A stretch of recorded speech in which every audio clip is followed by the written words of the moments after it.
Good morning, boys and girls. It's a happy Wednesday morning, and we're getting ready to take a journey through Dimwood Forest. And I hope you can hear me over the chimes playing in the background because it's another windy day at Dimwood Forest. Chapter 8, Through the Forest. Poppy and Lily, followed by Junior and Mephitis, hiked along a narrow game trail through Dimwood Forest. The early morning sun, low in the sky, filtered down through the tall pine trees, splashing the ground and earth-hugging bushes with warmth in shades of yellow and orange. Here and there, flowers like lost coins, gold, white, and red, flashed. Unseen birds jabbered and whistled, the flutter of their wings signaling the unfolding of a new day. The forest fragrance, a blend of the sweetly living and the sweetly dying, filled the senses. Lily, however, felt tense. It was hard enough to think of her father, Lungwort, being ill, that he had seen for Poppy rather than ask Lily to solve the problems at Grey House. It was painful. She privately had hoped Poppy would not come. Not only was Poppy coming, but she was bringing a rude child by the name of Ragweed. As for the skunk, that was beyond even thinking about. Lily tried to distract herself by collecting pine seeds, knowing her father had a fondness for them. She kept the seeds in a folded leaf. Junior was nervous. Within a short time, they had moved farther away from the snag than he had ever gone before. The forest was larger, deeper, and darker than he had imagined. For the first time, he understood why it was called Dimwood. Feeling quite puny, Junior was grateful that Mephitis was at his side, so large and confident. To hide his unease, Junior talked, but most of all, he laughed. To laugh meant everything was all right. Mephitis was glad he was with Junior too. He depended on the mouse's constant sense of fun, his ready laughter, and his lack of worry. Yes, Junior liked to complain about his parents, taking for granted that they were always there to complain about. Mephitis loved to hear about Junior's large family, nor that he ever said so. Not that he ever said so, nor did he want to get too close to them. If they learned the truth about him, they might forbid Junior's company. That would be awful. As Poppy gazed about the forest, she could only smile. She was recalling with fond amusement how her first view of the forest had filled her with awe. Since then, not only had she come to love Dimwood Forest, she adored the life of adventures and surprises she discovered there. Even as she walked, she caught sight of a spider web. It was wet with dew, glistening in the earth sunlight, simultaneously delicate yet strong. Then she found herself thinking of Rye, the children, and Erith. Her thoughts kept a smile on her face. If she had been alone, she might have danced. Instead, as she and Lily walked side by side, Poppy set the pace, eager to complete the trip, then return home. Lily was more careful in her steps. From behind, Poppy could hear Mephitis and Junior's chatter. While she could not tell what they were saying, They continuously broke out into boisterous laughter. A few times they exchanged belches, even evoked even more laughter. While Poppy was glad they were having such a good time, she loved their youthful exuberance. It saddened her that Junior laughed so much with his skunk friend, but had stopped doing so with her. There was a time not so long ago that he had laughed a lot with her. To laugh with your own children, nothing was better.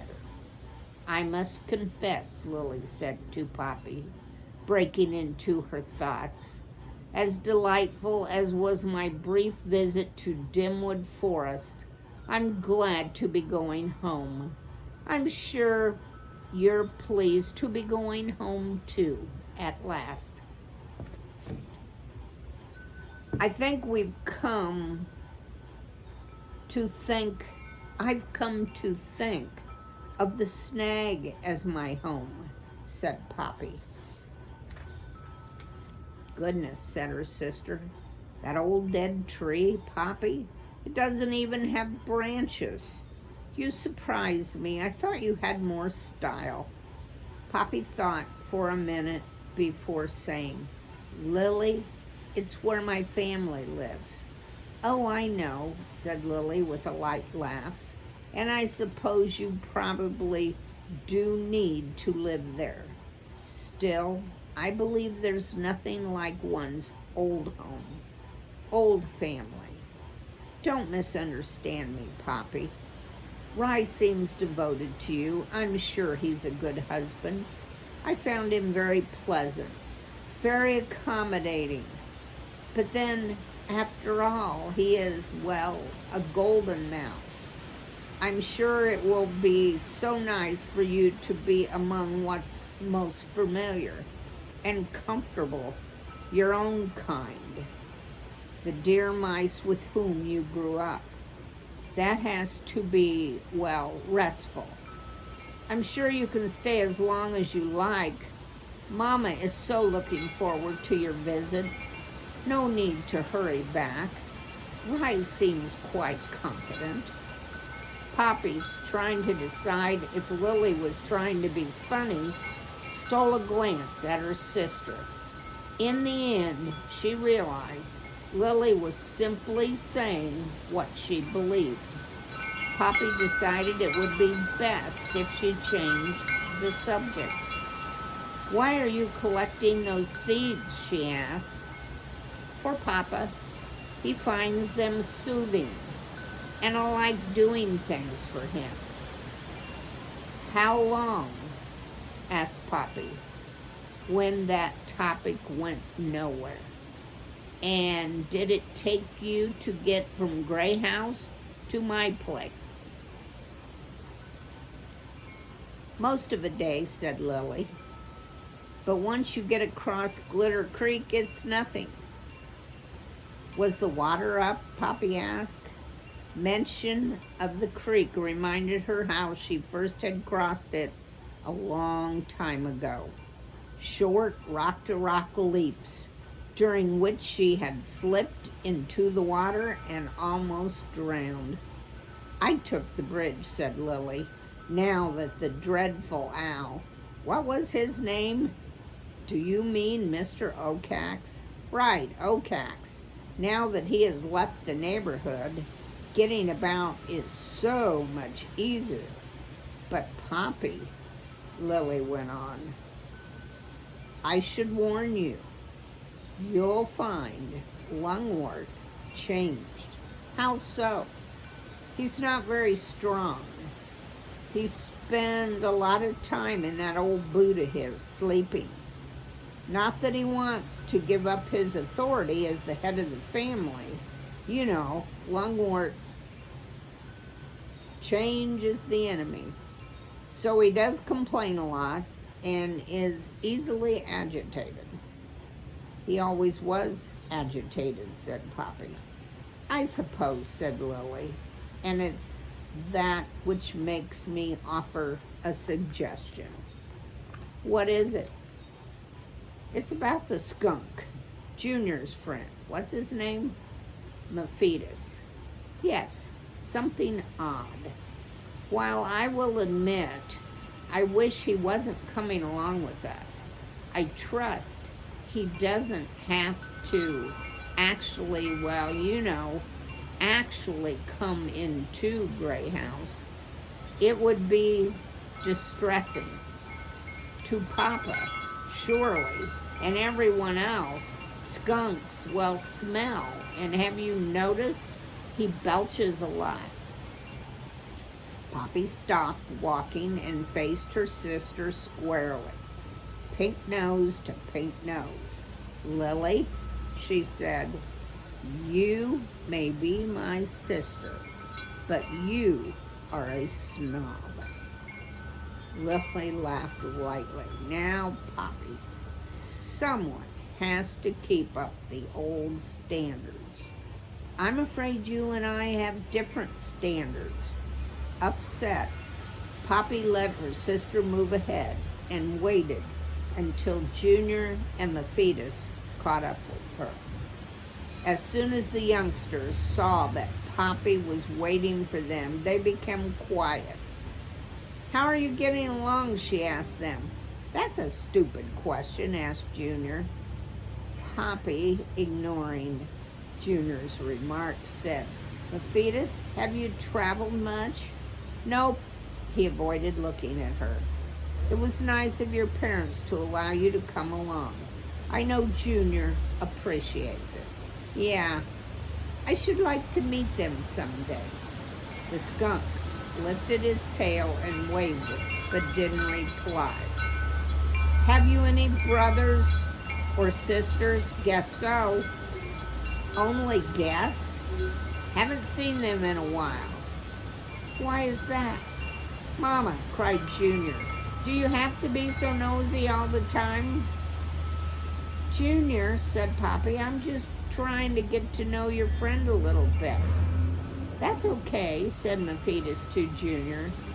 See, he said to Poppy, glancing at her before averting his eyes again. I don't see my brother or sister because I don't live at home. You don't? Nope. Then whom do you live with?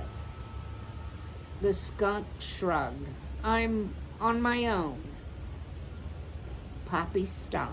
Are you saying you don't live with your parents? Mephitis shook his head. Mephitis, why is that? Because, cried Junior, he's lazy, spoiled, self-centered, and a bad influence on everybody. All he does is make trouble and a lot of mess, so no one ought to have to put up with him. I also stink too much, said Mephitis, grinning. Poppy closed her eyes. The way I see it, Miss Poppy, Mephitis went on, families are old stuff. Aren't you glad you asked? Junior said to Poppy.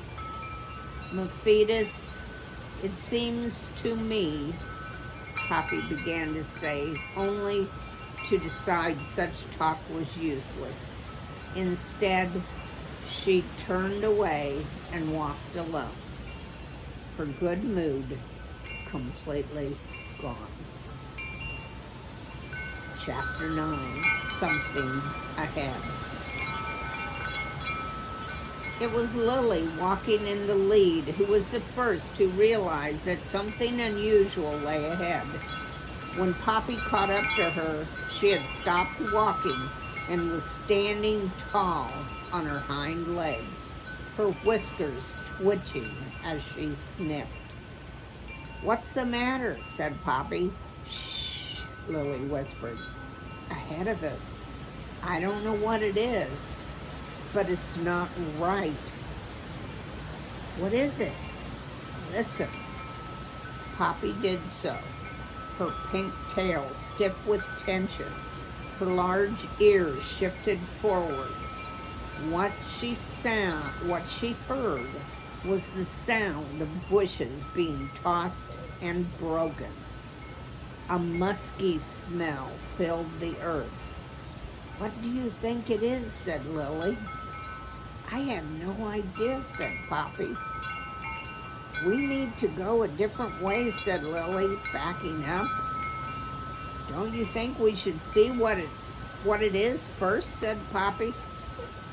"Don't be foolish, Poppy," snapped Lily. "It's always better to avoid danger before it happens. We can go a different way."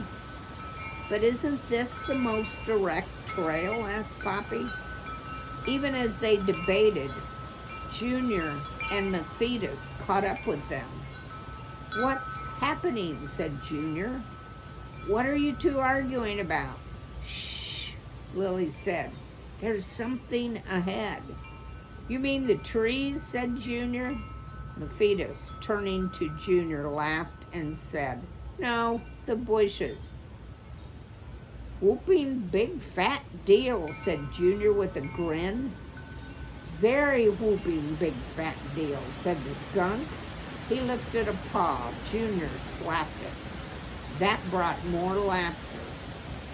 "You both are acting immature and enlightened," said Lily. "I'm not going another inch forward." "Then stay here," said Poppy. "I'll go and check." "Yeah," said Junior. "Me too." "You will not," said Poppy. "You stay here until I see what it is." "Stop treating me like a baby," said Junior. "I'll stop when you stop acting like one," Poppy returned. "Now, stay." Junior muttered something under his breath that Poppy was glad she did not hear. But she did hear Lily say, "Poppy, as always, you are taking unnecessary risk and putting us in jeopardy." Poppy bristled. "I like taking risks," she snapped. "I'll be right back." As she went, she glanced back to make sure the others remained behind. "So silly, all of them," she said aloud, not caring if they heard. Then she put her mind to what lay ahead. The trail, which was quite narrow, went straight for a few yards and then looped around a tree. Beyond that, it took another sharp turn around a boulder, all of which made it impossible to see ahead very far. Poppy crept along carefully, her pink nose up, sniffing. Her legs, even as they carried her forward, were poised to spring back and flee. The farther Poppy went, the stronger was the smell she had detected. Without question, it was an animal smell, but not one Poppy knew right away. What's more, as she went on, the sounds grew louder. It occurred to her that whatever was around the bend was more than one creature. She paused and wondered if her sister might be right, if she was too much of a risk taker. "No," she thought, "I am not going to let Lily tell me how to act." Resolved, Poppy crept forward. When she spied a tangle of roots by the side of the path, she threaded her way through. That brought her around the bend, and making sure she was hidden, she poked her head up. Seated in the middle of the path ahead was a bear. Chapter 10, The Bears. To Poppy's eyes, the bear, cinnamon brown in color, with a patch of white splashed on her chest, was enormous, quite the largest animal Poppy had ever seen in Dimwood Forest. Not nearly so huge, but big enough, was the bear cub tumbling about between his mother's legs. The cub was in a flurry of motion, climbing awkwardly on his mother, only to tumble down and dart away, then to dash back, trip, hug his mother, and give her a lick before tumbling off again, but never too far. Poppy might have found mother and infant cub a charming scene if it had not been so terrifying. Berries, she knew, were perfectly willing to eat mice. As it was, she stared at the bears a moment too long. The little bear spied her too. Bright brown eyes, very large, mouth partly open, pink tongue extended. The cub gawked at Poppy, as if not believing what he was seeing, as if he had never seen such a little creature before. Poppy, captivated by the bear's childish, comical expression, looked back. The next moment, the cub made a sudden leap to where Poppy was lodged. Poppy ducked just in time, but the cub, squealing and chuffing, stuck his drippy nose deep among the roots. Poppy squirmed away, only to find herself squeezed against another root, one she could not pass. The cub shoved a paw down among the roots, close to Poppy. Heart hammering, Poppy pressed herself as flat as her spine would allow against a root. The cub's claws stroked down her furry side. It was close, but harmless. Still, Poppy knew it was only a matter of time before the cub did her real damage. She looked for a way to escape, saw a small hole, dived into it, then scratched her way up, only to come up against the cub's snorting wet nose. Once more she dived, dropping into a crevice bounded by roots on three sides. With the excited cub clumping all about, pawing wildly, Poppy was momentarily safe, but trapped. She told herself to be patient. The cub would grow tired and back off. Instead, the cub began squealing, "Mama, Mama, look!" To Poppy's horror, the mother bear rose up and lumbered over to see what was so interesting to her cub. Each step she took made the ground tremble. "Help!" squealed Poppy in her highest voice. Help! Whom she was calling, she had no idea. She had told Junior to stay behind. "All right, Brutus," said the big bear as she came up to her cub. "What do you have there?" "I don't know what you call it," said the cub. "Let me see," said Mother Bear. She thrust her large black nose deep down among the roots, very close to Poppy. So close her strong breath made Poppy gag. While the bear couldn't quite reach her, Poppy could see her yellow teeth. There were a lot of them, all long and jagged. The mother bear withdrew her snout. "Brutus," she informed her cub, "you have caught is a mouse. Can I eat it?" "If you want to, but you've only trapped it. Now you have to catch it." "How do I do that?" cried the little bear, hardly able to contain his excitement. "Now, Brutus, be patient.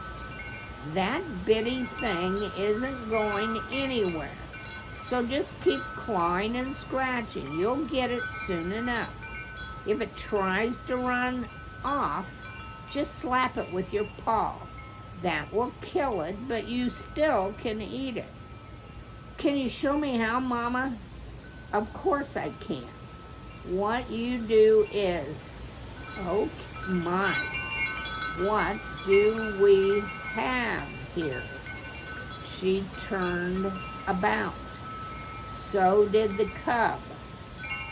Poppy, taken equally by surprise, managed to look around. Mephitis was trotting around the bend. Riding just behind the skunk's head was Junior.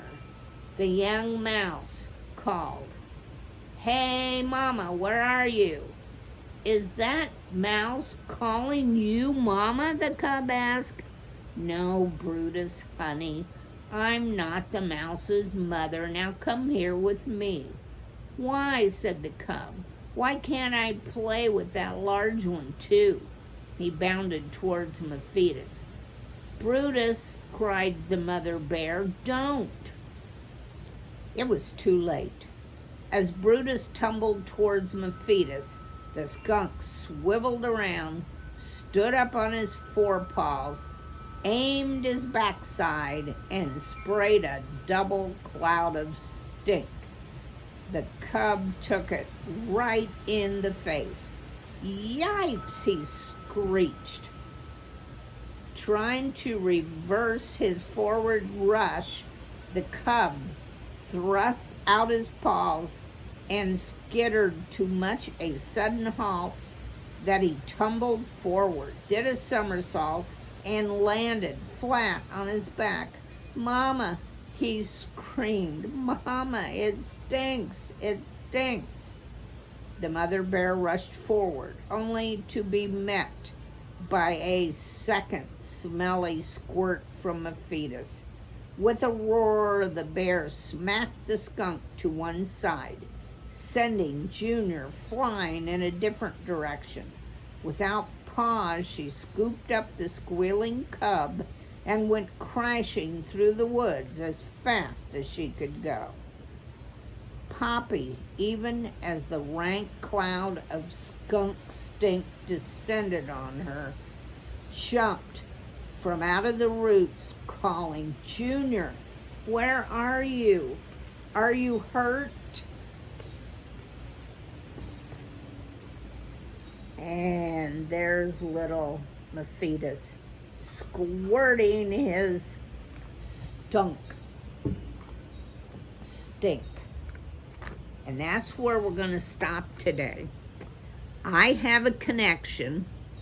One time, many, many years ago, I had a cat who, while she was outside, got in a disagreement with a skunk.